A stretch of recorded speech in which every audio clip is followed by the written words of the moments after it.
Hello dear students, welcome back to our classes. हमने अभी तक जितने भी ग्राफ करे हैं, आई होप आपने अच्छे से समझा होगा और घर पे प्रैक्टिस भी करी होगी। आप रोज़ प्रैक्टिस करें ऑनेस्टली। आप जितना प्रैक्टिस करोगे मैथमेटिकल टूल्स को, उतने अच्छे से आपको फिजिक्स समझ में आएगी और आपको बहुत इंटरेस्टिंग इंजॉय लगेगी। जैसे कोई हम खेल खेलते हैं उस टाइप में। तो मैं आपसे इसीलिए रिक्वेस्ट करता हूँ कि आप रोज प्रैक्टिस करें। अभी हम जितने ग्राफ किए थे उससे फर्दर आगे हम एक दो ग्राफ और करेंगे और उसकी एप्लीकेशन देखेंगे, और मैं कुछ आज आपको इंटरेस्टिंग बताऊंगा जो आपको शायद थोड़ा सा काफ़ी फैसिनेटिंग लगे आपको। जैसे मैंने ये थीटा की वैल्यू लिखी हुई है, उसके करस्पॉन्डिंग साइन थीटा की वैल्यू लिखी हुई है। अब इसका मुझे ग्राफ बनाना है।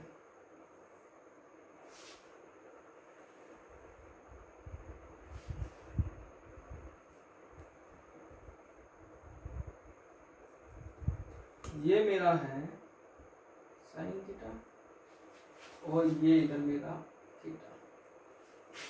अच्छा, मैं अब यहाँ पर थीटा को जैसे डिग्री में लिख देते हैं। चलो कोई बात नहीं। ये गैप एक्चुअल में वो नहीं है, शायद जो मैं लिखूं ये भी थोड़ा सा आगे पीछे गैप हो सकता है। इसको मैं फर्दर एक्सटेंड कर लेता हूँ ताकि थोड़ा सा आपको सीखने में आसानी रहेगी। अब मेरा देखो साइन, ये मेरा मैक्सिमम, ये प्लस का 1 है और ये मेरा इधर मैं मान लेता हूँ माइनस का 1 है।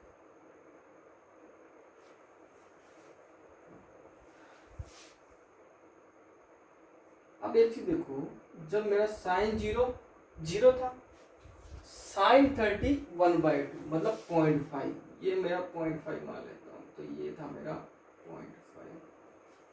अब साइन 45 मेरा जो था, ये 30 डिग्री मानता हूँ इसको, ये 45 डिग्री, ये 60 डिग्री, ये 90 डिग्री, फिर ये 120, ये 135, ये 150 और ये 180। ये थोड़ा छोटा छोटा दिख रहा होगा आपको, पर मैंने बोल के बता दिया है, वही वैसे ही है। उसके बाद ये फर्दर एक्सटेंड हो जाएगा ऐसे करके। तो इसका जो ग्राफ बनेगा, आप इसको देखना, ये बनेगा लगभग, ये होता है 0.7, इधर हो जाएगा आपका, और ये होगा आपका इधर होगा, और 90 पे ये 1 हो जाएगा। फिर ऐसे ही ये उतरते हुए आएगा 120 पे ये यहाँ, ये हो जाएगा। तो ये ग्राफ बनेगा आपका ऐसा।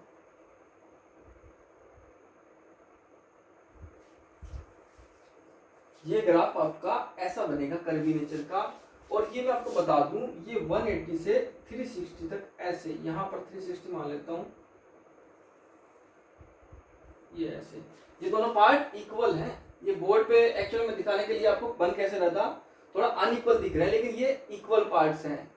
180 तक ऐसा बनेगा और आगे 180 से 360 तक ये आपका ऐसा बनेगा ग्राफ। ठीक है। अब आप एक चीज देखिए, इसमें ये ग्राफ ऐसे बनेगा, इसके आगे फर्दर ग्राफ कैसा बनेगा। मैंने आपको क्या कहा था, जैसे साइन, मैंने क्या बताया था, साइन 2 पाई प्लस में थीटा।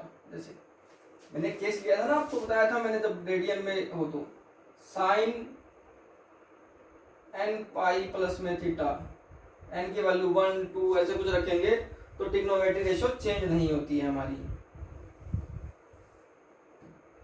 अब एक चीज देखो, अगर मैं sine 2 pi plus theta, 2 pi plus theta है तो साइन थीटा का साइन थीटा आ जाएगा, लेकिन 2 पाई रोटेट करके मेरा क्या है, ये 2 पाई रोटेट करके आएगा। ठीक है, तो 2 पाई रोटेट करके आएगा, मतलब ये मेरा फर्स्ट क्वाड्रेंट में आ गया दोबारा। तो फर्स्ट क्वाड्रेंट में साइन पॉजिटिव होता है, इसलिए साइन थीटा। अब एक चीज आप देखो, अब एक तो ये आया कब, जब मैं 2 पाई एंगल मैंने ट्रेवल किया, 2 पाई रेडियन ट्रेवल किया मैंने। अगर मैं इसको साइन को ऐसे लिख दूं, sine pi plus theta, sine को मैं ऐसे लिख दिया साइन पाई प्लस में थीटा, ये हो जाएगा आपका पाई है तो साइन थीटा का साइन थीटा आ जाएगा। लेकिन ये पाई प्लस थीटा किस में आएगा, थर्ड क्वाड्रेंट में लाई करेगा। थर्ड में क्या साइन नेगेटिव होता है। तो एक चीज आपको मैं एक चीज और ऐड करवा रहा हूं, वो करवा रहा हूं मैं पीरियोडिक फंक्शन। क्या ऐड करवा रहा हूं मैं,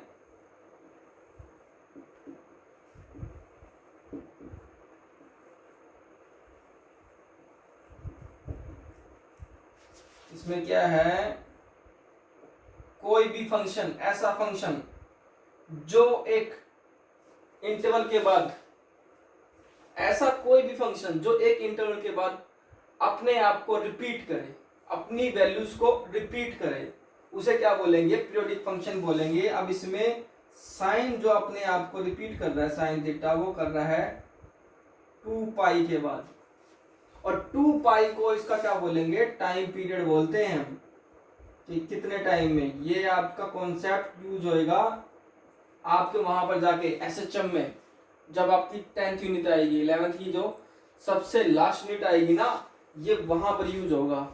और इसका ग्राफ अगर मैं आपको बोलूं, अब इसको मैं, ये तो मैं बहुत बड़ा बड़ा लिख दिया था, अब इस ग्राफ को अगर मैं आपको समझाऊं, ऐसे बना के दिखाऊं, तो ये ग्राफ ऐसे बनेगा। अब आप देख रहे हो ये और ये 2 पाई तक है, फिर आगे यहां से लेकर यहां तक 2 पाई, और ये टोटल देखूं तो 4 पाई हो जाएगा। उसके बाद ऐसे जाएगा, फिर ये 2 पाई, फिर 2 के पाई के बाद ऐसे ऐसे ग्राफ चलेगा। ये अपने आप को रिपीट कर रहा है, ये ग्राफ कैसा कर रहा है, अपने आप को रिपीट कर रहा है। ऐसे ग्राफों को पीरियोडिक बोलते हैं। आपके ये कॉन्सेप्ट एसएचएम में यूज होगा, जो 10th यूनिट आएगी 11th क्लास की, और भी बहुत सी जगह पे ये कॉन्सेप्ट यूज होता है। अब हम कोस थीटा का ग्राफ ड्रॉ करेंगे। कोस थीटा की वैल्यू हमें पता है, इसकी रिवर्स कर दो, 1√3/2, 1/√2, 1/2, और ये हो जाएगा मेरा 0। उसके बाद इसका रेसिप्रोकल -1/2, -1/√2, उसके बाद -√3/2 और -1। अभी माइनस क्यों आया ना, पता है ना आपको, क्योंकि सेकंड क्वाड्रेंट में लाई करेगा ये एंगल, और सेकंड में हमारा सिर्फ साइन और कोसिकेंट ही पॉजिटिव होता है, बाकी हमारा नेगेटिव होता है। अब इसका मैं अगर ग्राफ ड्रॉ करूं, मैं इसका मैं ग्राफ ड्रॉ करता हूं मैं, तो इसका ग्राफ अब देखो, पहले ये 1 है, मैं ये मान लेता हूँ 90 और ये 180। मैं थोड़ा मोटा मोटा कर रहा हूँ, आप घर पे बना के देखना, और टेंजेंट थीटा का भी बनाना है आपको। अब मैं इसको बनाऊंगा तो कोस 0 मेरा कितना 1 था, 90 पे 0,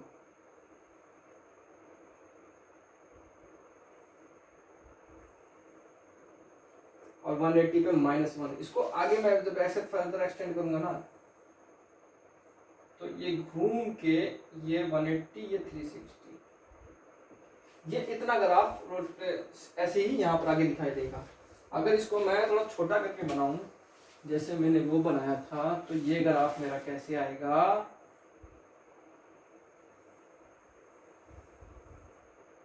अब ये ग्राफ देखो ऐसे कट कट के आएगा। ये आ गया मेरा 2 पाई, रेडियन में बात करूं, यहाँ से लेकर यहाँ तक ये 2 पाई, और टोटल हो जाएगा मेरा ये 4 पाई। अब देखो मैंने पीरियोडिक फंक्शन की बात करी थी, अब कोस पाई प्लस थीटा करूंगा, मेरे को पीरियड निकालना, कितने पीरियड बाद ये रिपीट करेगा, तो कोस पाई प्लस थीटा, तो कोस थीटा हो जाएगा। लेकिन ये थर्ड क्वाड्रेंट में लाई करेगा, तो नेगेटिव, अपने आप को रिपीट नहीं किया इसने, माइनस कोस थीटा है ना, तो इसलिए ये पाई इसका पीरियड नहीं होगा। अगर 2 पाई रख दूं मैं, कोस 2 पाई प्लस में थीटा, तो ये हो जाएगा कोस थीटा, क्योंकि फर्स्ट क्वाड्रेंट में लाई करेगा, और 2 पाई है तो टी रेशियो चेंज नहीं होगी, ट्रिग्नोमेट्री रेशियो, तो cos थीटा आ जाएगा हमारा। ये इसका ना ग्राफ है, ठीक है। ऐसी टेंजेंट थीटा का, अब टेंजेंट थीटा को पेट पूछ ले, मैं टेंजेंट में पाई रखूं या 2 पाई रखूं। अब टेंजेंट में पाई प्लस थीटा रखोगे तो पाई आ गया, तो ये टी रेशियो सेम रहेगी, टेंजेंट थीटा रहेगा। अब ये थर्ड क्वाड्रेंट में लाई करेगा तो ये पॉजिटिव आ गया, तो रिपीट कर गया, तो इसका पीरियड होगा पाई। अब देखो मैं बताता हूँ आपको, कोई ग्राफ में मैं क्यों बताया आपको ग्राफ, एक तो ये 10th में भी यूज होगा, आगे आपका जब ये +2 में भी यूज होगा, आपका ये सारी उम्र यूज होगा। +2 क्या सारी बीटेक भी करोगे आप तब भी रिपीट होगा। अब एक चीज देखो, देखो मैंने साइन का जैसे मैंने ग्राफ बनाया था ऐसे करके, अब इसमें क्या होगा, वो ऐसा आपको ग्राफ दे देगा। अब उसने आपको ग्राफ दे दिया, अब आपको पता है तो ये साइन का ग्राफ है, पहली बात। तो दूसरी बात वो ये पूछेगा आपको, मान लो एसएचएम में कि मैंने ये ग्राफ दे दिया और इसका बताओ भाई ये कब रिपीट हो रहा है या क्या टाइम पीरियड है। अब हमें पता है ये 2 पाई इसका एंगल पे 2 पाई रेडियन एंगल रोटेट करने पर ये अपने आप को रिपीट करता है, तो हम इसका पीरियड बताएंगे 2 पाई। ऐसे ही उसका देखेंगे हम, कोस का सेम 2 पाई आएगा, टेंजेंट का देखेंगे पाई आएगा। ऐसे ही जो फंक्शन आएंगे तो जो अपने आप को रिपीट करेंगे एक पर्टिकुलर टाइम के बाद उन्हें हम पीरियोडिक बोलेंगे, जो रिपीट नहीं करेंगे उन्हें नॉन पीरियोडिक बोलेंगे। जैसे कोई आपसे ऐसे ही पूछ ले, अब मैं आपको ना एक प्रैक्टिकल करके दिखाता हूं मैं ग्राफ के, थोड़ा टाइम हमारे पास कम रहता है इसलिए थोड़ी सी मेरे पास एक्सप्लेन करने के लिए काफी कुछ है। अब जैसे मैं, अब हमारे ना एप्लीकेशन लगाते हैं, भाई एप्लीकेशन क्या है ग्राफ पर।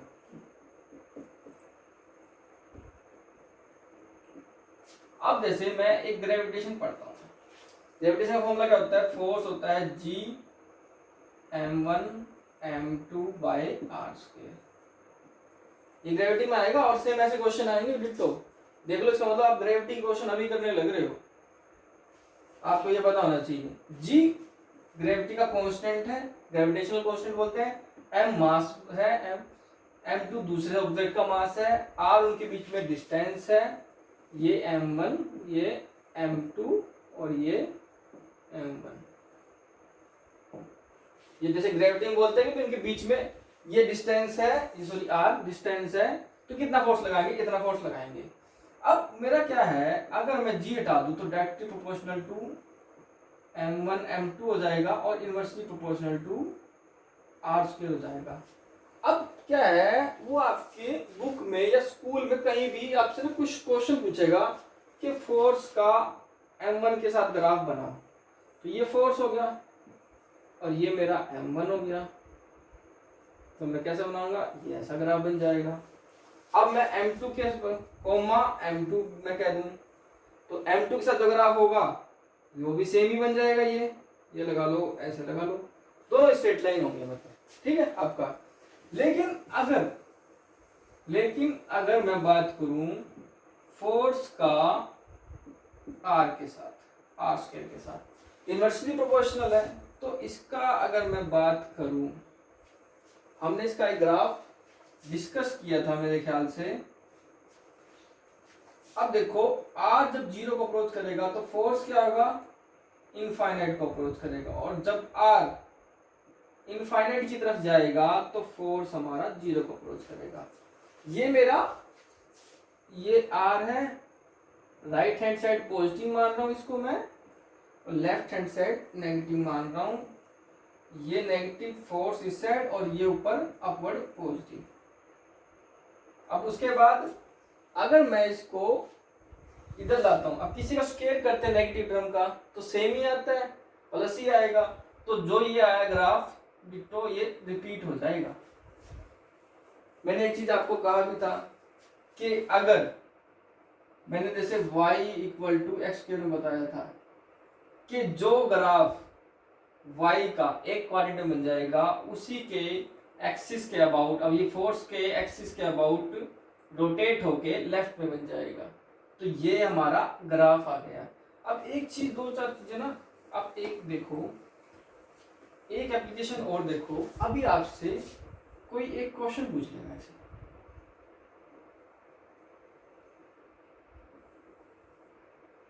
ये वेलोसिटी और ये टाइम का वो ग्राफ दे दिया उसने। ठीक है, अभी आपको ग्राफ दे देगा, ये कह देगा कि आप इसका एरिया बताओ भाई, इसने कितना एरिया कवर्ड करा है, या वो कह देगा ये भाई रिलेशन वैलिड नहीं है। तो आपको पता कैसे चलेगा भाई रिलेशन वैलिड है कि नहीं, ये तो ग्राफ दे दिया आपको। आपको क्या होगा, आप ना हर इस पॉइंट पे मान लो ये टी टाइम है मेरा, टी टाइम में मान लेता हूँ कुछ भी 10 सेकंड कुछ भी मान लो, तो इस पे एक वेलोसिटी ये हो गई और इसी कोरस्पॉन्डिंग ऊपर स्टैंड करूंगा तो एक वेलोसिटी ये हो गई।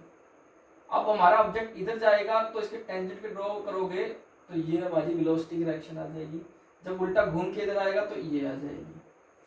तो अब एक बार ऑब्जेक्ट की वेलोसिटी इस साइड है, मतलब राइट साइड में इसको पॉजिटिव मान लो और लेफ्ट साइड में नेगेटिव मान लो, तो एक और इसकी मैग्नीट्यूड भी अलग अलग होगा हमारा। मान लो मैं 10 मीटर पर सेकंड मान लेता हूँ इसको, और इसको मैं 5 मीटर पर सेकंड मान लेता हूँ। तो ये एक टाइम पे किसी भी ऑब्जेक्ट के पास दो स्पीड या दो वेलोसिटी होना इम्पॉसिबल है, तो ये ग्राफ इनवैलिड होगा, ये ग्राफ वैलिड नहीं होगा। आपका क्वेश्चन का आंसर होगा नन ऑफ दी अबोव आएगा उसमें। अब एक मैं और ग्राफ बना लेता हूं, मान लो ये v बाई टी का ग्राफ बना लेता हूं मैं, यहां से स्टार्ट हुआ और ये ऐसे चला गया। अब कोई कहते हैं भाई ये v बाई टी का ग्राफ वैलिड है क्या? अब आपको कुछ ग्राफ का बताइए कैसा है, पैराबोलिक ग्राफ, और आपको एंगल भी निकालना आता है हर पॉइंट पे। मुझे इसका निकालना हो, इसके इसी लाइन के क्रॉस ऐसे ही स्ट्रेट लाइन चलूंगा और नीचे ये थीटा इसका टेंजेंट, यहाँ निकालूंगा एंगल। मैं कैसे निकालूंगा, ऐसे ये स्ट्रेट लाइन चली जाएगी और ये एंगल। अब आप देखो इस पे ना एंगल बढ़ते जाने लग रहा है। अब ऐसे ऐसे करूंगा, ये ऐसे हो जाएगा, बिल्कुल स्ट्रेट हो जाएगा, ये एंगल 90 को अप्रोच कर जाएगा। अब हमें पता है वेलोसिटी टाइम के ग्राफ में जो स्लोप होता है टेंजेंट थीटा एम या स्लोप, वो होता है हमारा एक्सेलरेशन के बराबर। ये काइनेमेटिक्स के क्वेश्चन है, आप देख लो टूल से ही काइनेमेटिक्स में हो रहे हैं, मैं सारों के एग्जांपल देने लग रहा हूं। अब आप देखो टेंजेंट थीटा, अब टेंजेंट 90 मेरा कितना होता है, टेंजेंट 90 होता है मेरा इनफाइनाइट, ये इक्वल टू का नहीं आएगा, अप्रोच का टेंस टू का, इनफाइनाइट को अप्रोच करेगा। तो किसी भी ऑब्जेक्ट की एक्सेलरेशन क्या इनफाइनाइट हो सकती है? बिल्कुल नहीं हो सकती। तो ये इनवैलिड है, ये पॉसिबल नहीं है। कोई कहे कि किसी ऑब्जेक्ट का वेलोसिटी टाइम का रिलेशन ये है, इसको जस्टिफाई करो, बताओ सही है, ये गलत है। अच्छा, कोई अब ऐसे कह दे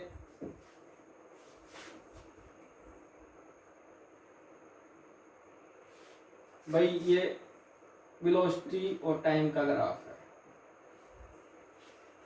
कोई कह दे कि भाई आप ये बताओ टी टाइम 0 पे इसके पास कोई स्पीड होगी कि नहीं होगी। अब आप देखो टी 0 पे क्या है, ये कुछ वैल्यू है इनिशियल वेलोसिटी, इसका मतलब इसके पास कुछ इनिशियल वेलोसिटी थी। अगर यही ग्राफ आपका यहां से स्टार्ट हो जाए वी और टी का, यहाँ पे इनिशियल वेलोसिटी नहीं है इसके पास, और कैसा बढ़ रहा है, लीनियरली बढ़ रहा है। अब एक चीज देखो, आप जो चीज लीनियर बढ़ रही है उस पर क्या हमें पता है, जो लीनियर होता है हमेशा उसका जो स्लोप होता है वो कांस्टेंट होता है। तो ये कैसी है, आपको ग्राफ का अगर पता है तो ये कैसा है, ये यूनिफॉर्म एक्सेलरेशन बोलते हैं कि उसके पास कांस्टेंट एक्सेलरेशन है। अब जैसे मैं एक ग्राफ और डिफाइन कर दूंगा, मैं थोड़ा शायद स्पीड में करा रहा हूँ, आप अच्छे से करना। अगर आपको नहीं आता ना तो कमेंट करके बताना कि सर मुझे नहीं आया। अगर नहीं आया होगा तो हम संडे को एक बार दोबारा थोड़ा सा रिपीट कर देंगे एप्लीकेशन के लिए। अब जैसे मैं एक ये कर दूं, मैंने ये ग्राफ ले लिया, ये टी है और ये बी है। अब कोई कह दे आपको ये वेलोसिटी टाइम का ग्राफ है, क्या ये वैलिड है?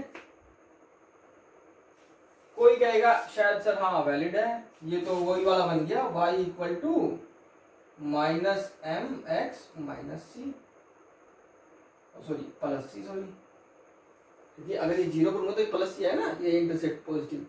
स्लोप इसका नेगेटिव आएगा मेरा, इसको मैं नीचे एक्सटेंड करूंगा तो ऐसे एरो आएगी और ये एक्स एक्सिस ये इसके जो भी टी के साथ है ये एंगल बन जाएगा। ये किस में आएगा, फोर्थ क्वाड्रेंट में। और ये कैसे मेजर करूंगा मैं, क्लॉकवाइज। क्लॉकवाइज मैंने बताया था, क्लॉकवाइज एंगल कैसा होता है आपका,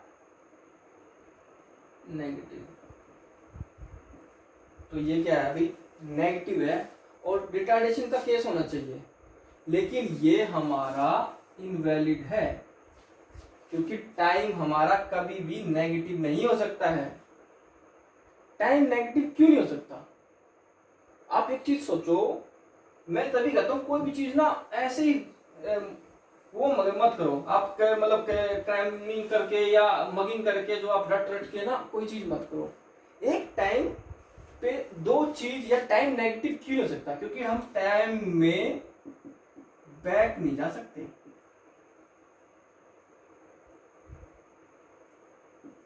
बैकवर्ड नहीं जा सकते हम टाइम में, टाइम में सिर्फ आगे चलता है। अरे टाइम में बैक क्यों जा सकते, मान लो मैं मानता हूं जैसे मैं यहां खड़ा हूं अर्थ के सरफेस पे, ठीक है। अब अर्थ के सरफेस से तो मैं ऊपर मानता हूं पॉजिटिव हाइट को, और अर्थ के सरफेस से नीचे मैं नेगेटिव मानता हूं हाइट को। तो मैं एक टाइम पे मान लो मैं 12:15 PM पे मैं इस हाइट पे हूं, मतलब अब उसके बाद मैं कुछ लिफ्ट लेके कैसे ही मैं सोच लो मैं 12 या 1 PM लगा लेता हूं, मैं नीचे ग्राउंड पे आ गया, मतलब उसके बेसमेंट में और नीचे चला गया हूं मैं, तो वो तो हो गया मेरा पॉसिबल, ठीक है। मतलब मैं हाइट में ऊपर भी जा सकता हूं और नीचे भी आ सकता हूं, मतलब इसको पॉजिटिव हो गया मेरा ये हाइट और ये मेरी नेगेटिव होगी।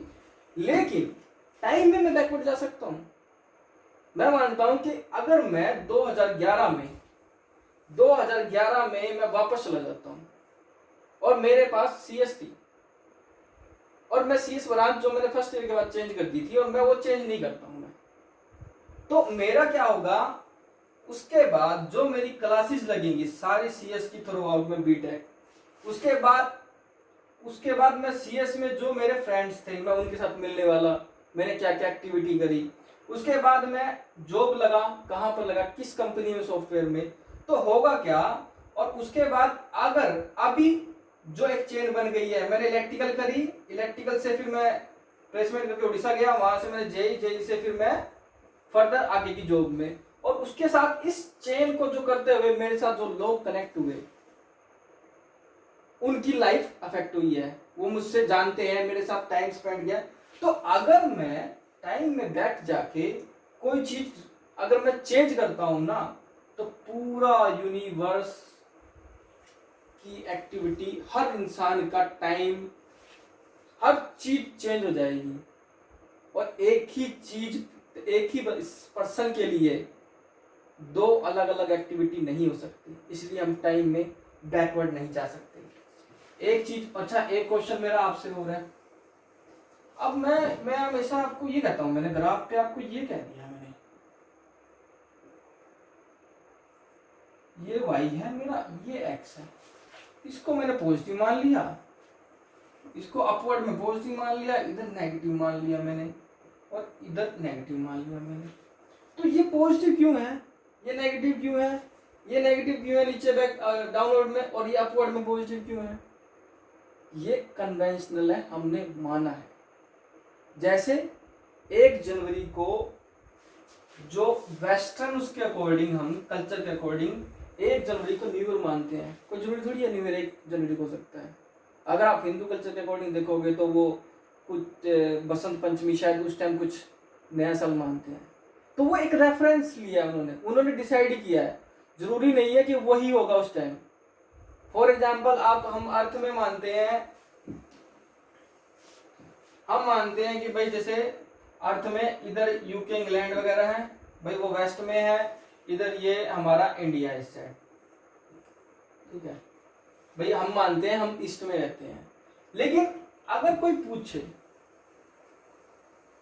तो ये डिसाइड कैसे किया गया, कि वो वेस्ट में है, हम ईस्ट में है? कैसे डिसाइड किया गया है? ये एक कन्वेंशन ली गई है। पहले यूके सुपर पावर होता था वर्ल्ड वॉर फर्स्ट से पहले, तो उस टाइम सब काम उसी के अकॉर्डिंग होता था। तो जब पूरे कंट्रीज की मीटिंग हुई तो एक रेफरेंस तैयार करा गया कि भाई यहाँ इसको ये माना जाएगा, इसको ये माना जाएगा। जैसे मैं बताऊंगा आपको, ये हमारा सन है। मैं आपको रेफरेंस की बात कर रहा हूँ, फ्रेम ऑफ रेफरेंस की बात कर रहा हूँ मैं। जरूरी नहीं है जो चीज आप देखो या सदियों से मान रहे हो वो एक्चुअल में वही हो, इसलिए करो थोड़ा सा दिमाग पे जोर देके करना। अब ये सन है हमारा, ये हमारी अर्थ हो गई। अब ये अर्थ हमारी ऐसे घूम रही है और हमारी एक ये एक्सिस पे घूमती है हमारी अर्थ। अब अर्थ देखो, आपने टेनिस की बॉल देखी होगी, टेनिस की बॉल गोल होती है। टेनिस की बॉल को आप कह सकते हो कि ये इसका टॉप है, ये इसका डाउनवर्ड है। टेनिस की बॉल को अगर आप सीधा घुमा दोगे तो डाउनवर्ड वाला अपवर्ड आ जाएगा, अपवर्ड वाला डाउनवर्ड आ जाएगा। आप ये नहीं बता सकते कि भाई इसमें कौन सा अपवर्ड है या कौन सा डाउनवर्ड है, क्योंकि वो गोल है। ठीक है, ऐसे ही सेम जैसे अब हम कहते हैं दिन सोने के लिए है, रात दिन जगने के लिए है और रात हमारा सोने के लिए है। तो कोई जरूरी थोड़ी है। ये हमने एक रेफरेंस माना है। क्यों माना है हमने?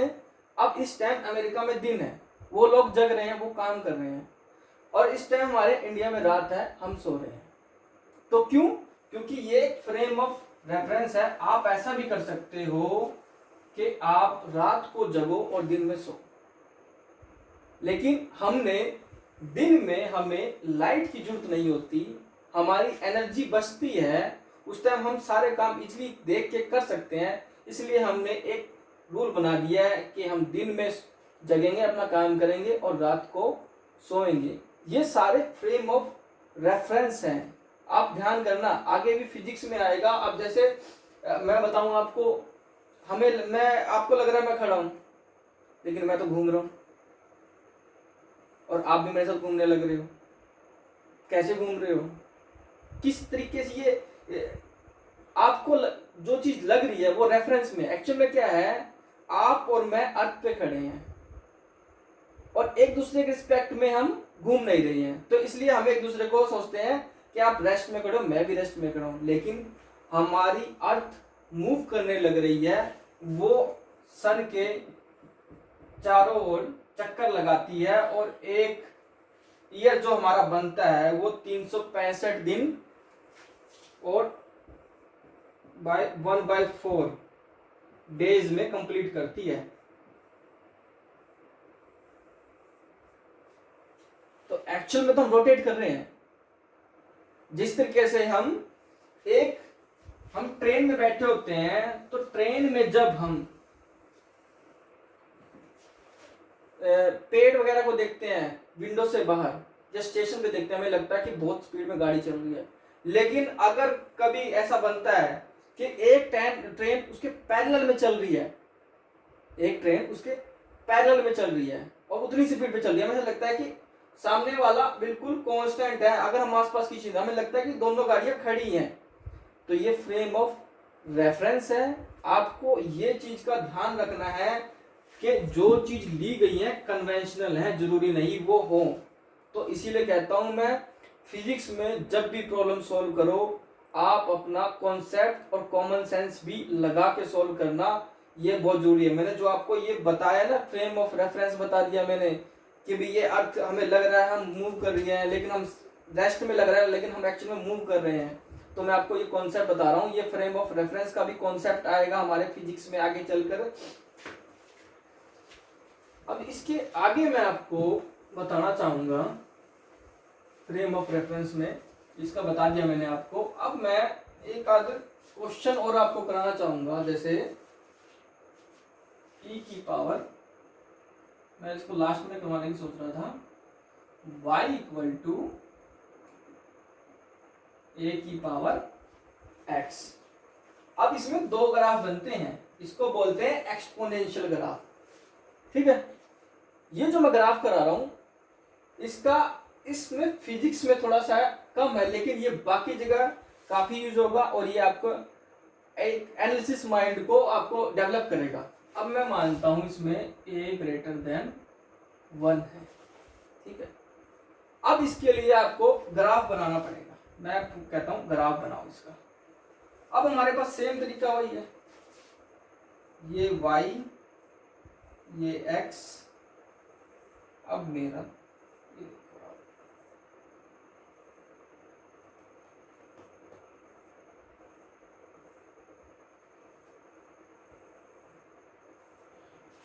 सॉरी, मैं इसको थोड़ा सा और कर लूँ एक्सटेंड। इसमें हमारी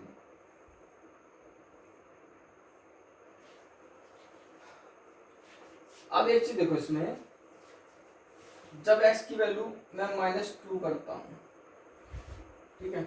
अब यहाँ पर मैं ना a की वैल्यू ना 2 ले लेता हूँ, मैं ग्रेटर देन 2 होगा ना तो a की वैल्यू मैं 2 ले लेता हूँ, तो y 2 की पावर x हो गया। जब देखो x मेरा -2 है तो मेरा y कितना आएगा, y आएगा 2 की पावर -2, ये डिवाइड बाय 1/4, ये हो जाएगा 0.25। जब x -1 तो ये हो जाएगा 0.5। जब मेरा x 0, जब मेरा x क्या होगा 0, तो y क्या बन जाएगा, a की पावर 0 मतलब 2 की पावर 0 और 2 की पावर 0 1। अच्छा, इसमें एक मैं चीज बताता हूँ, 0 आया हमारा, किसी भी टर्म की पावर 0 1 होती है, 2 की पावर 0 1 होती है, 3 की पावर 0 1 होती है, a की पावर 0 1 होती है। सिर्फ 0 की पावर 0 1 नहीं होती, ये एक्सेप्शनल केस है। अच्छा, कोई मैं आपसे ये तो कह दिया मैंने x की पावर 0 1 होती है, पर ये होती क्यों है, इसका मैं प्रूफ देखता हूँ। अब मैं कह दिया मैंने x की पावर 0, इसको मैं क्या लिख सकता हूँ, x की पावर n-n, जनरल केस ले लिया n, इसलिए मैंने कोई वैल्यू नहीं लिखी।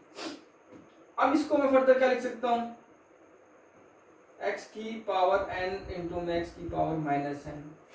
अब इसको मैं फर्दर क्या लिख सकता हूँ, मैं ऊपर लिख दूं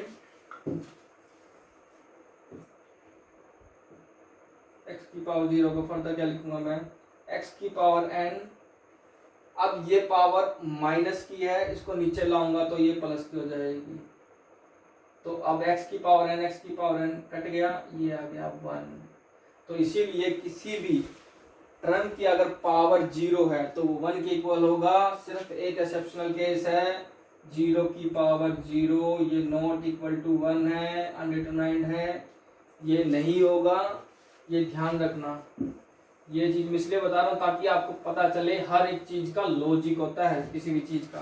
तो ये आ जाएगा किसी पावर 0 1। अब मैं इसकी x की वैल्यू 1 ले रहा हूँ, सॉरी, तो x की वैल्यू 1 लेने पर तो 2 की पावर क्या पॉजिटिव हो गया ना, तो y मैंने यहाँ पर a कितना लिया था 2 की पावर 1, तो ये हो गया 2। अब x2 ले लिया तो ये हो गया मेरा 4। अब x3 ले लिया तो मैंने कितना हो गया 8। अगर x मैंने 4 ले लिया तो ये हो गया 16। तो आप एक चीज देखो, इसमें जो ग्राफ है ना, आप देख लो, अगर आप माइनस नेगेटिव की तरफ अप्रोच करोगे तो वैल्यू और रिड्यूस होती चली जाएगी। तो जो मेरा ग्राफ है माइनस नेगेटिव पे 0 को अप्रोच करेगा, ये मेरा y है, ये मेरा x है, और ये ग्राफ मेरा ऐसे बनेगा।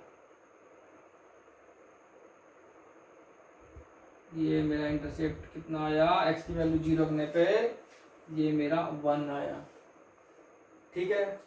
अब मेरा एक ग्राफ होता है y इक्वल टू a की पावर x, और मेरा a 0 से लेस देन 1 है। सारे बच्चे इसका ग्राफ बना के ना कमेंट करेंगे मुझे, ठीक है, मुझे कमेंट करके बताएंगे, और नेसेसरी है, मैं अच्छा लगेगा मुझे अगर कमेंट करके बताएंगे। अगर नहीं करेंगे तो मैं अगले लेक्चर में इसका ग्राफ बना के आपको जरूर दिखाऊंगा।